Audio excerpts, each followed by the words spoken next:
Yeah, welcome back. All right, it's time to talk about the African Games. Yeah, I know. Keep Takes putting a that while. all. We'll Yeah, get it takes used a to while. it. The African Games in Rabat, Morocco. Team Nigeria, what went down yesterday, the big one on Tuesday was actually the fact that the football team, after that draw against Burkina Faso opening game, they were able to beat South Africa at 2-1, and someone kept saying that, look, we always beating South Africa like our wives or something like that. But then, That's a good preview of day 5, and you look at it in rowing. We have Shemida Glory participated, came 5th in each one of the women's singles sculls 100 meters, and you also have Samuel also coming 4th in the E2 of the men's singles also of the sculls 100 meters. For the football event, that's what Cecilia is talking about. Even though a lot of people consider South Africa to be our rivals, I don't. But of course, we put them in their place, as we should have, as we do always. Nigeria defeated South Africa 2-1 in the men's event football. Then we go to beach volleyball for the men. The guys and took on South Africa. And of course, the score is what you have on screen. Beat them in football, they beat us in volleyball. Yeah, one apiece. One apiece. That's what happened. And that's it. See some other results in there for you. Okay, so let's go to day 6. Cecilia, let's look at all of this together. Table tennis. Yeah, schedule for today. We're thinking some medals will come from here. Yeah, of course. We're going to be having the qualification, Group A qualification men's team. Nigeria and Kenya will be in action. For the women qualification also, will be playing against Congo. And also another, it's going to be like, you have many games and all that. Another one, still the Group A qualification. After they also have Madagascar. And for the Group B for the women, you have Uganda. These are the events that the table tennis don't be players surprised in some of these games, especially in table tennis, you might see Nigeria playing against Nigeria because you have some Nigerians representing other countries. That's how good we are. On day 6, you also have still the men's singles for the sculls event. Samuel Shuku from Nigeria is going to be in that one, coming up against his opponent from Togo. You also have a representative from Nigeria, the ladies, that's Shemida, will be in that one as well. So you have all of the events right there up on your screen. A lot of hurdles to cross before we get to medal zone. But of course, we're hoping that we will be able to get there. For the group stage, football event, that's where a lot of people are putting their attention. I hope the footballers don't disappoint. A lot of weight on their shoulders because any multi-sport event, you expect football, even though it's one medal, you expect the footballers to get us. Group stage, you have the ladies, the under-20 ladies, Christopher Danjuma's girls, taking on Cameroon. I can agree that these ones are our rivals, so taking on Cameroon.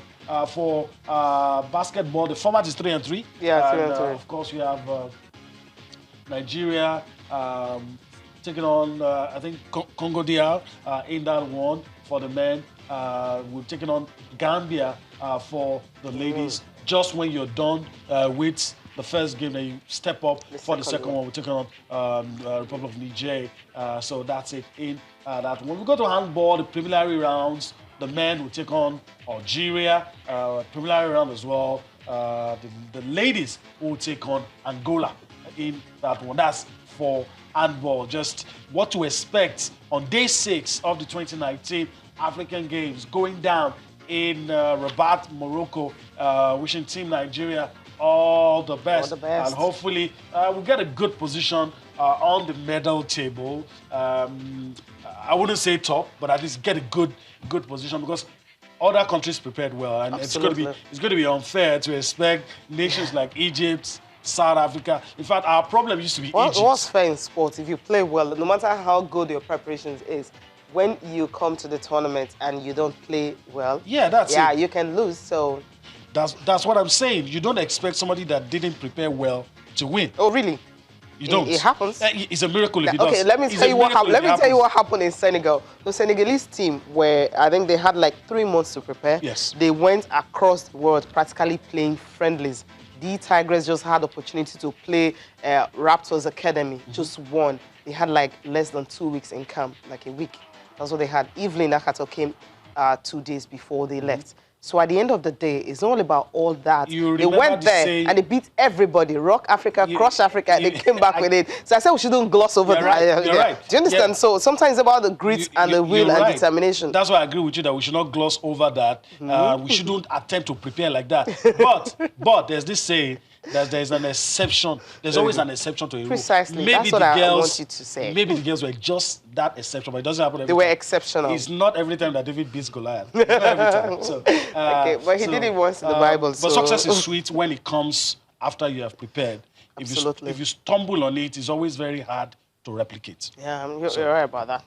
You're right about that. I'll take that from you. Okay, let's leave that now and talk about basketball. Yes, we're talking about the men. Finally, they left for China last night. After all the issues? Precisely, man. It's really not looking good. And still, they had to, source for funds through loans and all that to enable the guys travel because they wouldn't want to stay here. We know the tournament is starting on 31st, but on Thursday, that's tomorrow, they will be having this 4-nation team tournament. So that's the reason they needed to leave, so that they can take part in that. You have so many countries, about 4 other countries, participating in that. So they wouldn't want to be left out simply because of funds. It doesn't make sense. You're talking about Giants of Africa, Nigeria.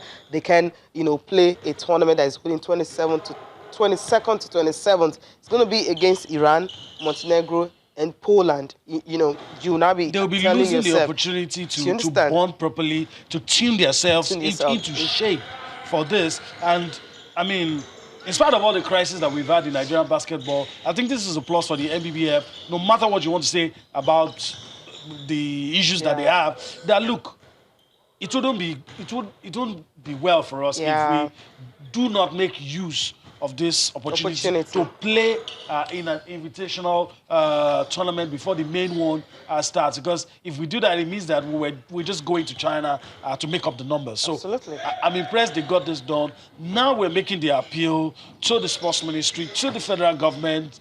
Support these guys in every way. Let's not wait for them, like one of our guys said yesterday, let's not wait for them to win and invite them to the villa. Let them get calls from the villa before they go, so that when they win, they should be eager to return to the villa to show that, look, the support you have given us have made us win and I must say again that, look, the guys, it's an uphill task already. Yeah. Even with all the preparation in the world for the guys, I mean, nobody's even talking about the title. They're just talking about a participation that will make us happy, something good. Yeah. Don't fall like a pack of cards. Precisely. But don't make something that is already difficult more difficult. Because the distraction is just too much. These players, I mean, when they started tweeting about it on Friday night and Saturday morning, that's not what they should be doing. And even the girls, we're supporting them and say, look, these guys are going. You understand? Just try and support them. Or no, they shouldn't be talking about that. Imagine you having NBA players, you tell them, okay, leave whatever you're doing. Say the US national team, almost every player pulled that. So you now have just 13 players in camp to pick 11 from. Or here, you have all of them coming, willing and ready to play. And they're actually practically, helping themselves to make the best out of it. But I love the fact that they're actually going for this 4-nation tournament, because Iran will be there, Montenegro is also there, Poland is there, like Nigeria is not the peak invitational and all that. It was going to sound really, really funny, because Nigeria happens to be the first country to actually qualify for the World Cup. And at that time, I felt, you already have the money waiting. When they needed preparations and all that, they should have that in mind. But then, let's leave that. And the coach and the captain, Alex Nwora, have been talking about how they want to go there and make the best out of the situation. When you look at the ranking currently of all the 32 countries that will be in China, Nigeria is ranked number 8, so which is a good ranking for them. But they're not looking at that. They're looking at the fact that they'll do everything to ensure that maybe a podium finish will be okay. But for Ike Diogu, talking about the captain, he's really not setting a target for himself at all. All those groups are very good. They're very good country. They've been one of the top countries in basketball. Russia is very good. Argentina is very good. South Korea is very good. So it's one of those groups that you got to come with your A game every day, and hopefully we'll be ready when the time comes. Well, we just take it one game at a time. Collectively 1 through 15. We match up well with anybody in the world. So we're not going to be intimidated by anybody, but we also know that you know our margin for error is very short. So we just got to take one possession at a time, and I think we'll do pretty well. For us, I don't think it's any added pressure. I think we already knew that 1 through 15, like I just said, we can go toe-to-toe with anybody in the world. So we just got to go out there and really just play. You know, all eyes are going to be on us. We have a chance to do something special, not only for Nigeria, but for the continent of Africa, and something we don't take lightly, and we're looking forward to the challenge. Nah, we don't have a target. We just want to take one game at a time and see what happens. You know, we fully expect to have a good showing. I can't say where we'll finish, but we definitely know that we are going to be one of the top teams in the world, and that's our goal. You know, I love the fact that it says they're not setting a target for themselves and all that, but then they want to be one of the top teams in the world. What does that mean? Podium finish, right?